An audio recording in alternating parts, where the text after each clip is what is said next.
Hello મિત્રો, સ્વાગત છે તમારું મારા કિચનમાં રસોઈ હાઉસ ગુજરાતીમાં। તો ફ્રેન્ડ્સ, આજે આપણે બનાવવાના છે બિલકુલ બહાર જેવી બજારમાં મળે તેવી જ ઘરે આપણે દાબેલી બનાવશું અને લારી પર મળે અને જોતાં જ ખાવાનું મન થઈ જાય એવી આપણે દાબેલી બનાવશું। તો ચલીએ આપણે બનાવવાનું શરૂ કરીએ। તો અહીં આગળ મેં એક કઢાઈ લીધી છે, એમાં 2 થી 3 ચમચી તેલ નાખી દઈશું અને તેલ થોડું આપણે આગળ પડતું લેવાનું છે મિત્રો। અને મેં અહીંયા આગળ બટાકા હતા તો બટાકાને બાફીને થોડા મેશ કરીને લીધેલા છે મિત્રો। અને આ તમારે સ્ટીમ જ્યારે બનાવવાની હોય દાબેલી એનીથી થોડી 2 થી 3 કલાક પહેલાં જ તમારે બાફીને આવી રીતે મેશ કરી લેવાના। અને મિત્રો, આ તમે જોઈ શકો છો કે બટાકાનો જે આપણે માવો તૈયાર કરી લીધો છે એને આપણે બરોબર રીતે શેકવાનો છે। શેકવાથી જે દાબેલીની અંદર ટેસ્ટ એનો ખૂબ જ સરસ આવે છે, એની અંદર જે કચાશ હોય છે એ પણ નીકળી જાય અને તેલ નાખીએ એટલે આપણે બટાકાનો સ્વાદ એકદમ અલગ જ થઈ જાય છે અને ટેસ્ટ બહુ જ સરસ આવે છે।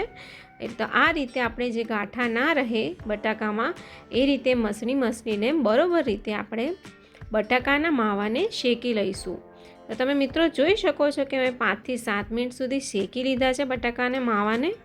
અને મેં અહીં આગળ દાબેલીનો મસાલો લીધો છે, કચ્છી દાબેલીનો તૈયાર મસાલો મેં લીધેલો છે મિત્રો।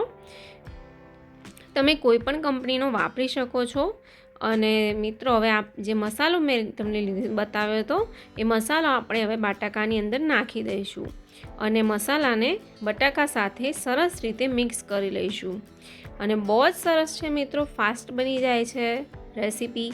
અને ગમે ત્યારે તમારે ખાવાનું મન થાય તો તમારે ખાલી મસાલો લાવીને બટાકા બાફીને ઘેર તમે બજાર જેવી જ રેસીપી દાબેલીની બનાવી શકો છો મિત્રો। તો તમે જોઈ શકો છો કે મસાલો જે છે બટાકા સાથે સરસ રીતે ભેગો થઈ ગયો છે। આપણે મિક્સ કરી લીધો છે બરોબર રીતે અને આપણે મિક્સ કર્યા પછી એને એક પ્લેટમાં કાઢી લઈશું। અને આ માવાને તમે જોઈ શકો છો મિત્રો, મેં એક પ્લેટમાં કાઢી લીધો છે અને આ રીતે પહોળો કરી લેવાનો છે થાળીની અંદર અને બરોબર રીતે દબાવીને તમે જોઈ શકો છો કે આખી થાળી પર આપણે માવો જે લીધેલો છે માવાને બરોબર રીતે ડીશની અંદર પાથરી દઈશું। તો દાબેલી અંદર સૌથી મેઇન ઇન્ગ્રીડિયન્ટ્સ છે મસાલા સિંગ। તો આ મસાલા સિંગ છે મિત્રો, એ હવે આપણે માવાની ઉપર ભેળવી દઈશું। મસાલા સિંગ થોડી વધારે નાખવાની, એનો ટેસ્ટ ખૂબ જ સરસ આવે છે દાબેલીમાં। હવે અહીંયા આગળ મેં લીધે છે કાપેલા ઝીણા ઝીણા ધાણા, તો આ ધાણાને પણ આપણે મસાલા ઉપર નાખી દઈશું। અને તમે ચાહો મિત્રો, તમને ફાવે તો તમે આની અંદર ફ્રૂટ્સ પણ નાખી શકો છો, જેમ કે દાડમના દાણા છે, સફરજનના ટુકડા નાખવાના એકદમ ઝીણા ઝીણા સમારીને મિત્રો। તો આપણો મસાલો તૈયાર થઈ ગયો છે।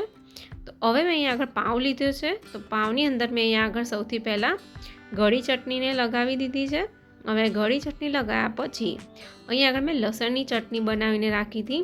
અને મિત્રો, તમને લસણની ચટણીની રેસીપી જોઈતી હોય તો મને કમેન્ટ કરીને કહેજો, હું તમને જરૂરથી કહીશ અને વિડીયો પણ બનાવીશ।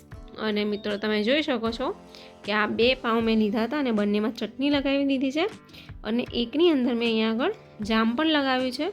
જામ નાખશો તો જામનો ટેસ્ટ પણ દાબેલીમાં ખૂબ જ સરસ આવે છે મિત્રો। તો હવે જામ લગાવ્યા પછી આપણે જે બનાવીને રાખેલો હતો મસાલો, તો એ મસાલાને આપણે પાવમાં ભરી લઈશું।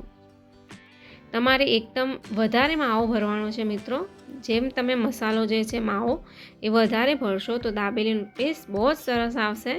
તો મિત્રો, તમે જોઈ શકો છો કે મેં માવાને બરોબર રીતે પાવમાં ભરી લીધેલો છે। હવે આપણે ઉપરથી મસાલા સિંગ થોડી વધારે નાખીશું અને થોડીક અહીંયા આગળ મેં ડુંગળી નાખી છે ઝીણી સમારેલી। તમને ભાવે તો તમે સેવ પણ નાખી શકો છો મિત્રો। તો હવે અહીંયા આગળ દાબેલીને શેકવા માટે મેં અહીંયા આગળ પેન લીધું છે, મતલબ તવો લીધો છે, એની ઉપર હવે બટર લઈ લઈશ। તમને બટર ના ભાવે તો તમે તેલમાં પણ શેકી શકો છો, પણ બટરમાં જે દાબેલીનો ટેસ્ટ છે એ વધારે સારો આવશે। અને આ રીતે આપણે દાબેલીને આગળ પાછળ કરીને શેકી લેવાની છે, બટરમાં જ શેકવાની છે મિત્રો। હવે આ દાબેલી જે છે શેકાઈને તૈયાર છે। તો મિત્રો, આપણે હવે સર્વિંગ પ્લેટમાં લઈ લઈશું દાબેલીને અને મેં અહીંયા આગળ ગળી ચટણી સાથે દાબેલીને સર્વ કરી છે। અને આ ચટણી મેં ઘેર જ બનાવી છે મિત્રો. ઉપરથી થોડી સીંગ આપણે નાખી દઈશું ડેકોરેશન માટે. તો તમે જોઈ શકો છો કે આપણી દાબેલી છે બનીને તૈયાર છે મિત્રો. તો તમને આજનો વિડીયો કેવો લાગ્યો એ મને કમેન્ટ કરીને જરૂરથી કહેજો.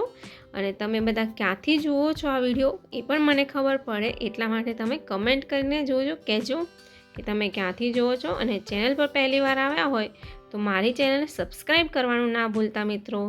ચાલો બધાને રાધે રાધે, જય શ્રી કૃષ્ણ.